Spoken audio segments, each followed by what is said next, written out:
아멘. 내가 거룩하니 너희도 거룩할지어다. 내가 거룩하니 너희도 거룩할지어다 라는 말씀으로 하나님의 말씀 함께 나누겠습니다. 다 같이 기도하겠습니다. 하나님 감사합니다. 오늘도 우리를 부르시고 깨우셔서 하나님의 전에 나와 하나님의 말씀으로 하루를 시작하게 하시니 진심으로 감사를 드립니다. 하나님, 오늘도 하나님 앞에 구별된 거룩한 삶을 살아낼 수 있는 자들 되게 하여 주시옵소서. 우리 안에 죄악된 것들이 드러날 때마다 철두철미 시인하고 회개하여 하나님이 기뻐하시는 그 길을 걸어갈 수 있는 믿음의 자녀들 될 수 있도록 주님 인도하여 주시옵소서. 모든 걸 주님께 부탁드리며 예수님의 이름으로 기도합니다. 아멘. 오늘 하나님이 우리에게 주시는 말씀, 내가 거룩하니 너희도 거룩할지어다 라는 그 말씀을 하나님이 우리에게 주십니다. 이 말씀을 볼 때 하나님이 정말 우리에게 요구하시는 것, 그것은 바로 세상으로부터의 구별된 거룩함을 하나님께서 우리에게 요구하십니다. 그래서 우리는 세상과는 구별된 거룩한 삶을 살아내야 할 의무가 저희에게 있습니다. 생각해 보게 되었습니다. 그러면은 세상과 구별된 삶이라는 것이 과연 무엇일까? 내가 오늘도 세상으로부터 구별된 그 삶을 어떻게 살아갈 수 있을까라는 것에 대해서 생각해 보게 되었습니다. 그때 두 가지 생각이 떠올랐습니다. 하나는 뭐였냐면 우리가 오늘도 하나님 앞에서 구별된 그 거룩한 삶을 살기 위해서는 세상으로부터는 외로워져야 하고 또한 하나님으로부터는 더욱더 가까이 나아가야 한다라는 그 생각을 하게 되었습니다. 오늘도 우리가 하나님 앞에서 구별된 삶을 살 수 있는 것, 그것은 바로 세상으로부터는 우리가 외로워져야 하고 하나님으로부터는 더욱더 가까이 나아가야 하는 것입니다. 얼마 전에 제 오랜 친구에게서 전화가 왔습니다. 못 본 지 몇 년이 되었고 고등학교 때부터 친구였어서 굉장히 친한 친구였습니다. 그때는 서로를 의지하고 매일 보다시피 했고 너무나 친해서 숨김없이 자신의 비밀을 다 얘기할 만큼 그렇게 친한 친구였는데 오랜만에 전화통화를 너머에 들려오는 그 통화의 목소리에서는 왠지 서먹함이 있었고 더 멀어진 그런 느낌을 받았습니다. 그렇게 오래 함께 있었고 또 친하다고 했었는데 지금 돌아와서 몇 년이 지나서 연락도 없이 그렇게 지내다가 오랜만에 전화한 그 친구와의 관계 가운데서는 꽤 멀어져 있다라는 그 생각을 해보게 되었습니다. 예전에 누군가 저에게 그런 질문을 했습니다. 하나님 믿기 전에는 세상 친구들 참 많이 있었고 세상에서 그렇게 기뻐하는 일들이 참 많았는데 하나님을 믿고 나니까 세상 친구들 그렇게 많던 친구들 다 없어지고 대인관계가 참 좁아졌다. 형제 자매들, 믿지 않는 그 형제 자매들과도 멀어지고 오직 그 교인들과 친하게 되어지고 내 대인관계가 참 좁아지는 것 같다라는 그 얘기를 누군가 한 적이 있습니다. 그래서 이렇게 신앙생활을 하는 것이 참 맞는가? 세상 친구들과 그들은 술을 좋아하고 밖에서 노는 것들 주의를 지키지 않고 노는 것을 좋아하니까 그들과 어울리려 하다 보면은 또 자연스럽게 주의를 지키지 못하게 되고 또 술자리에 나가야 하고 또 수요일 날도 저녁에 만나게 되면 만나야 하는 그런 자리 가운데 수요 예배도 지키지 못할 수도 있는데 그럼에도 불구하고 그렇게 점점 멀어지는 것이 과연 내가 신앙생활을 제대로 하고 있는 것인가? 라는 그 질문을 저에게 했습니다. 근데 우리의 신앙생활은 사실 세상으로부터 멀어지고 세상으로부터 외로워지는 것이 맞다라고 생각을 합니다. 우리가 제대로 신앙생활을 한다면 우리는 세상으로부터 외로워질 수밖에 없습니다. 하나님이 그 이스라엘 백성들을 가나안 땅으로 인도하셨습니다. 그런데 그 가나안 땅에 들어가시기 전에 하나님이 이스라엘 백성들에게 부탁하신 것이 있습니다. 너희는 가나안 땅에 들어가서 이방 민족과 결혼하지 말고 또 그들과 함께 어울리지 말고 또 그들과 함께 섞이지 말고 오직 나 여호와 하나님만을 섬겨라 라는 그 말씀을 주셨습니다. 보통 우리가 그래도 뭐 하나의 나라를 이루었으면은 우리가 생각하길 주변국들, 뭐 주변의 나라들과도 친하게 지내야 하는 것이고, 또 그렇게 화목하게 지내고 더불어 사는 것이 좋아 보일 수도 있는데, 하나님이 정말 원하시는 것은 그들과 교류하며 그들과 함께 더불어 사는 그 삶이 아니라 외로운 자리로 나아가는 그 삶을 하나님이 이스라엘 백성들에게 허락하셨다라는 것입니다. 그들이 가나안 땅에서 한 민족을 이루는 그 삶 속에서는 그 이방인들과 함께 섞여 사는 삶이 아니라 그들과는 어쩌면은 떨어지고 단절하여서 그렇게 구별된 그 삶을 살기를 하나님이 정말 원하셨다라는 것입니다. 또 그렇게 그들이 이방인들과는, 이방 민족과는 구별되어 있어 그들과 섞이지 않는 그 하나님의 말씀을 지키는 그 삶을 살아가게 되었을 때 그들은 오히려 그 하나님의 능력이 그들과 함께 하였고 이방인 가운데 빛을 발할 수가 있었습니다. 그래서 이방인들을 통하여서도 하나님의 살아계심을 나타내고 증거했으며 그 이방인들을 통하여서 하나님의 경외함을 보여주는 그 일을 했습니다. 그런데 도리어 그들이 이방인들과 그 이방 민족과 섞이게 되었고 그들을 사랑하고 그들과 함께 거하게 되었으며 또 그들과 더욱더 가까워지게 되었을 때는 이스라엘 백성들은 타락하게 되었고 하나님을 배신하고 우상을 섬기는 자리로 나아갔습니다. 그러므로 말미암아 그들은 이방 민족으로 말미암아 지배당하고 또 그들에게 빼앗김을 당하는 그런 자리에 놓이게 되었습니다. 오늘 우리의 삶을 돌아보게 되어집니다.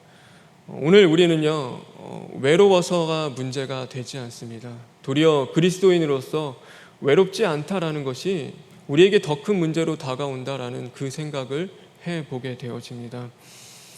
우리가 세상으로부터 친구들이 참 많고 세상에 의지할 것들이 참 많고 세상에 기뻐할 것들을 얻을 수 있는 자리들이 참 많다라는 그 생각을 하게 됩니다. 그래서 하나님 외에 우리가 세상에서 그 의지하는 것들 또 세상에서 우리가 바라는 것들이 참 많은 것이 우리에게는 문제가 되어집니다. 하나님 외에 우리가 세상에서 기쁨을 누리고 또 만족함을 얻고 또 그것에서 즐거움을 얻을 수 있는 것들이 우리의 주변에는 참으로 많다라는 것이 우리에게는 문제가 되어진다라는 것입니다. 그래서 오직 하나님만을 의지하며 하나님만을 바라보며 하나님만을 기쁨으로 살아가는 것이 아니라 우리에게 있는 그 하나님 외에 다른 것들을 의지하며 또 그것들로 우리의 외로움을 채워나가는 그 삶을 우리는 오늘도 살아가고 있다라는 것입니다. 저와 여러분은 어떠십니까? 여러분 세상에서 여러분을 배척하십니까? 아니면은 세상의 이방인들과 뭐 별반 다른 것 없이 그 불편함 없이 그렇게 어울리며 오늘도 살아가고 계십니까? 아니면은 그 왜 내 대인 관계는 이럴 수밖에 없을까? 점점 좁아지고 또 국한되어지고 하나님을 믿는 형제 자매들로 국한되어지는 그 삶을 살아간다라고 하며 내가 정말로 신앙생활을 제대로 하고 있는가 그런 생각이 드십니까? 오늘 우리는 우리의 삶을 돌아봐야 합니다. 내가 정말로 구별된 그 거룩한 삶을 살아가고 있는지 세상으로부터는 우리가 외로워지며 하나님께는 더욱더 가까이 나아가는 그 삶을 오늘도 살아가고 있는지 우리 자신을 돌아보아야 하는 것입니다. 하나님의 그 많은 사람들, 그 믿음의 사람들을 보면 그들의 삶의 자리는 세상으로부터는 참 외로운 삶의 자리를 살았다라는 그 생각을 하게 되어집니다. 그럼에도 놀라운 것은 그들은 그 외로움을 피하거나 그것들을 세상의 것들로 채우려고 하지 않았습니다. 도리어 그 외로운 자리를 통하여서 더욱더 하나님을 알아가며 하나님 앞에 가까이 나아가려고 노력하는 그 모습이 그들의 삶 속에는 분명히 나타났습니다. 우리도 모르게 우리가 외로워지게 되면은 그것들을 피하고 또 그것들을 채워 나가려고 합니다. 그래서 사람들을 만나려고 하고 내가 원하고 바라는 좋아하는 것들 또 그 세상의 것들을 자꾸만 찾고 그것들의 마음을 빼앗기게 되어집니다. 그러면은 우리가 정말로 그 외로운 자리에서 벗어날 수 있고 그것이 해결되는가? 사실 그렇진 않습니다. 우리가 외로움이라는 것은 피할 수 있는 것이 아니고 우리가 채운다고 해서 채워지는 것은 아닙니다. 내가 많은 사람들을 만나고 또 사랑하는 사람들이 우리 곁에 있다라고 해서 외롭지 않은 것은 아닙니다. 아무리 아내가 내 곁에 있고 남편이 내 곁에 있고 자녀들이 곁에 있어도 우리는 외로움을 느낄 수가 있습니다. 왜냐하면 아내가 내 마음을 알아주지 못하고 또 남편이 나와 공감해 주지 못하고 또 아이들이 알아주지 못하고 남편이 무시할 때 또 그런 것들을 통하여서 우리는 외로움을 느끼게 되어집니다. 자녀들도 마찬가지입니다. 자녀들 나름대로는 열심히 노력한다 하는데 부모들이 계속해서 구박하고 잔소리를 하게 된다면 자녀들 또한도 그 외로움을 느낄 수밖에 없는 것입니다. 그러면은 우리가 나를 잘 이해해주고 또 공감해주는 그런 사람들을 만나면은 정말 그때는 우리가 외로움을 느끼지 않느냐? 그렇지도 않습니다. 우리가 예를 들어서 병원에 누워 있으면은 나랑 같이 동병상련하며 그렇게 아파하는 사람들 주변에 많이 있습니다. 입원하면 옆에도 나와 똑같이 아파하는 사람들이 있고 저 반대편에도 아파하는 사람들이 있는데 그러면은 서로의 그 아픔을 이해합니다. 공감합니다. 얼마나 아프겠냐고. 나도 이렇게 아픈데 참 아프겠다라고 하는데 그렇게 서로의 그 아픔을 공감하며 이해할 때 그러면 외롭지 않느냐? 그렇지 않습니다. 또 내 아픈 것은 내 아픈 것이고 또 그 가운데 우리는 외로움을 느끼며 살아가게 됩니다. 그래서 결국에는 이 외로움을 느끼는 그 자리들은 우리가 피해야 하고 극복해야 하는 자리가 아닙니다. 우리 하나님을 믿는 우리에게 있어서 그 자리는 더욱더 하나님 앞에 나아가야 하는 자리고 또 하나님 앞을 나아가서 그 하나님을 알아가며 하나님을 사랑하는 그 자리이다라는 것을 우리는 분명히 깨달을 수 있어야 하는 것입니다. 하나님의 많은 믿음의 사람들이 그렇게 살았습니다. 아브라함도 보면요, 아브라함도 본토와 친척과 아비집을 떠나야 했습니다. 그가 정말 하나님 앞에 가까이 나아가야 하고 하나님 앞에 복받는 자리는 모든 사람들과 내 주변에 있는 사람들과 더불어 화목하고 화평하고 또 친하게 지내는 그런 자리가 아니었습니다. 그 모든 것들을 끊어내고 또 모든 것들을 떠나내야 하는 그 외로운 자리였습니다. 그런데 그것이 하나님 보시기에는 복된 자리였고 그가 결국에는 복의 근원이 될 수 있는 자리였습니다. 만약에 그가 내가 이렇게 사는 삶 왜 이렇게 떠돌아다녀야 되느냐, 나 이런 삶 싫다라고 하며 결국 그 본토와 친척이 있는 그 고향으로 그가 다시금 피해서 돌아갔다라고 한다면 내가 그래도 유목민 생활하면서 불편한 거 어려운 것도 많이 있는데 소돔과 고모라 근처에 거처를 마련하고 또 저 사람들과 내가 화목하여 내 필요한 것들을 채워 나가야겠다라고 그가 그런 삶을 살았다라고 한다면 그는 복의 근원이 될 수 없었을 것입니다. 그는 늘 그 외로운 자리 가운데서도 누구를 바라보며 더욱더 누구에게 가까이 나아갔냐면 하나님을 바라보며 하나님 앞에 가까이 나아갔습니다. 자식이 없는 그 가운데서도 그 시간을 외로워하지 않고 그 시간 가운데서 전전긍긍하며 하나님 앞에 원망하고 불평한 것이 아니라 그 가운데서 하나님을 더욱더 알아가는 그 시간들로 채워나갔고 하나님 앞에 가까이 나아가는 것들을 배워 나갔던 것이 바로 아브라함이었습니다. 요셉도 마찬가지였습니다. 요셉은 형들에게 배신당하고 그가 처해야 했던 그 삶의 자리는 아무도 없는 그 타국 땅, 바로 노예로 팔려 나가야 했던 외로운 자리였습니다. 그런데 그가 그 외로운 자리 가운데서 피하여 도망갔느냐? 그렇지 않았습니다. 그가 세상의 다른 것들로 그 자리를 채워나갔느냐? 그러지 않았습니다. 보디발의 아내가 그 요셉에게 손을 내밀었을 때 그는 그것으로 자신을 채우지 않았습니다. 내가 여호와 하나님 앞에 범죄할 수 없다라고 그는 고백하며 끝까지 하나님 앞에 더욱더 가까이 나아갔던 자가 바로 요셉이었습니다. 다니엘도 마찬가지였습니다.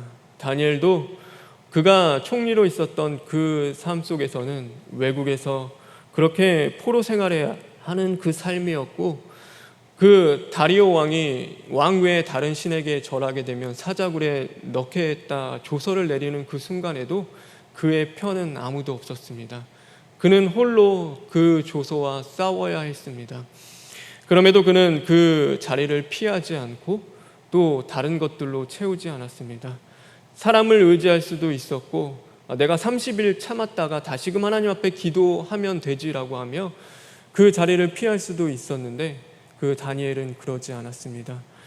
그는 그 창문을 열고 무릎 꿇고 하나님 앞에 나아가 더욱 하나님 앞에 가까이 나아가 하나님을 찾고 기도하는 자리로 끝까지 나아갔다라는 것을 우리는 볼 수 있어야 하는 것입니다.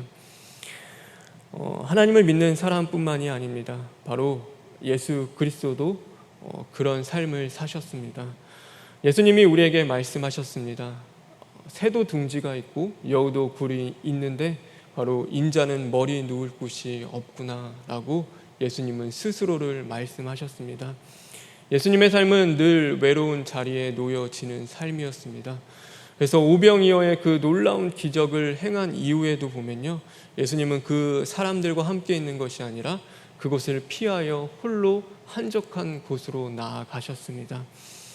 예수님이 가셔야 할 십자가의 자리는 많은 사람들이 함께 걸어갈 수 있는 자리가 아니라 바로 예수님 홀로 걸어가셔야 했던 자리였습니다.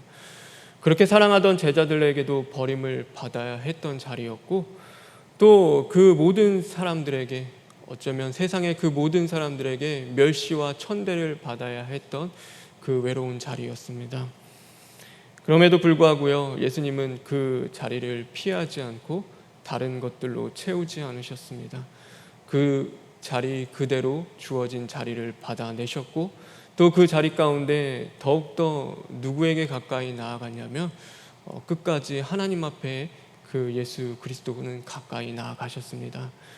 그래서 하나님의 뜻을 알아가는데 끝까지 힘쓰셨고, 또 끝내 하나님 앞에 가까이 나아가 그 자리 가운데서도 그것을 참아내고 견뎌내셨습니다. 하나님의 많은 믿음의 사람들, 바로 예수님까지도 그런 삶을 사셨습니다. 세상으로부터는 외로워지는 그 길을 선택하셨고, 또 하나님께로부터는 더욱더 가까이 나아가는 그 길을 걸어갔습니다. 그것이 바로 하나님을 믿는 저와 여러분이 걸어가야 할 그 길인 것입니다.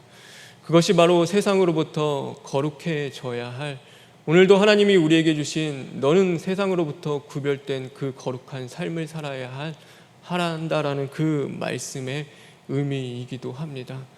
하나님이 나도 거룩하니 너희도 거룩하라 라고 말씀하셨습니다.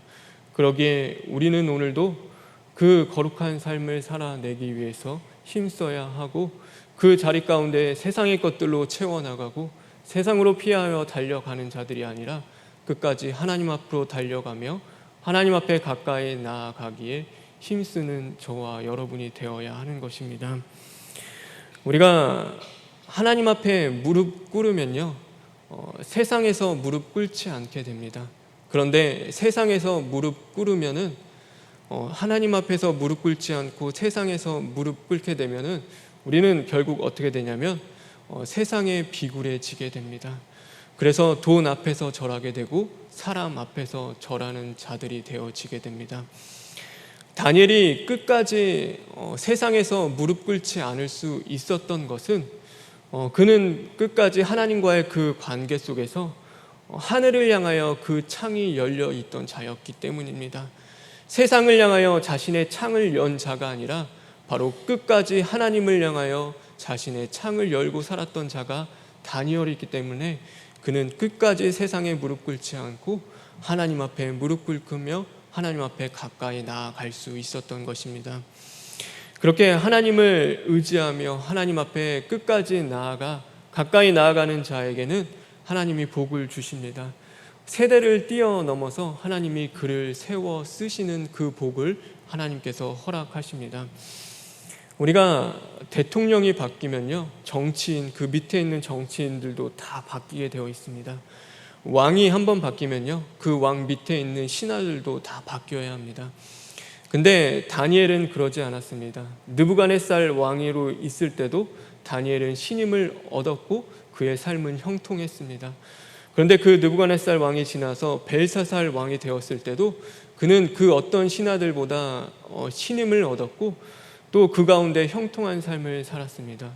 그런데 그것을 넘어서 다리오 왕 때에도 또 고레스 왕 때에도 이 다니엘만큼은 버림받지 않았고 또 그는 그 어떤 신하들보다도 뛰어났으며 그는 그 형통한 삶을 살 수 있도록 하나님이 만들어 주셨습니다.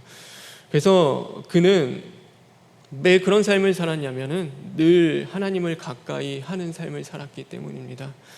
그래서 세상과 타협하며 세상에 피하며 세상으로 그 자신의 그 외로움을 채워나가는 자가 아니라 끝까지 하나님으로부터 살아가는 자였기 때문에 그는 하나님이 주시는 그 명철과 그 하나님이 주시는 지혜로 그 모든 것들을 해 나갈 수 있었습니다. 그래서 그는 세상의 비교의 대상이 아니었습니다. 왜냐하면 하나님이 함께 하셨고 하나님이 쓰시는 자였기 때문입니다. 저와 여러분은 그래야 하는 것입니다. 오늘도 세상으로부터는 외로워진다 하더라도 세상이 감당할 수 없는 자가 될 수 있는 것은 바로 오늘 우리와 하나님이 함께 하시며 우리가 세상을 의지하고 세상을 바라보는 것이 아니라 오늘도 하나님을 의지하며 하나님을 바라보는 자들이기 때문인 것입니다. 세상의 많은 것들과 사람들은 우리가 의지해야 할 대상은 아닙니다. 세상의 많은 세상과 또 사람들은 우리가 사랑으로 품어야 할 대상이고 또 우리가 용서하고 또 하나님의 그 복음을 전해야 할 대상이지 내가 그것들로 통하여서 무언가를 얻고 채워나가며 내가 만족을 누리고 기쁨을 얻어야 할 그 대상은 아닌 것입니다. 그래서 우리는 분명히 분별해 낼 수 있어야 하는 것입니다. 하나님의 사람들도 분명히 그런 삶을 살았습니다. 사람은 의지해야 할 대상이 아니고 언제나 우리가 그리스도의 사랑을 전하며 그 사랑으로 품어야 할 대상이라는 것을 늘 기억하며 살아가길 바랍니다. 그러므로 오늘도 하루를 살아감에 있어서 하나님 앞에 그 거룩한 구별된 삶을 살기 위해서 더욱 힘쓰는 저와 여러분 되길 간절히 바랍니다. 그래서 오늘도 하나님 앞에 가까이 가지 못하는 죄악된 것들이 우리 안에 드러날 때마다 철두철미 시인하고 회개함으로써 또한 더욱더 주님의 마음을 품고 주님 앞에 나아갈 수 있는 그런 믿음의 자녀들 될 수 있도록 간절히 축원합니다. 우리 다 같이 기도하겠습니다. 주님 감사합니다. 하나님 오늘도 우리에게 주의를 주셨습니다. 하나님 이 주의를 우리가 거룩히 살아낼 수 있는 자들 되게 하여 주시옵소서. 하나님 세상으로부터는 더욱더 외로워진다 하더라도 오늘도 우리가 더욱더 하나님 앞에 가까이 나아갈 수 있는 자들 될 수 있도록 우리를 붙잡아 주시옵소서. 하나님 많은 예배 자리 주님이 지키시고 그 자리를 통하여서 하나님의 사자를 통하여 우리에게 말씀을 주실 때 그 말씀이 우리의 신비에 온전히 새겨져서 그 한 말씀 한 말씀을 이루어가고 하나님이 기뻐하시는 그 열매들을 맺어갈 수 있는 저희들 되게 인도하여 주시옵소서. 모든 걸 주님께 부탁드리며 예수님의 이름으로 기도합니다. 아멘.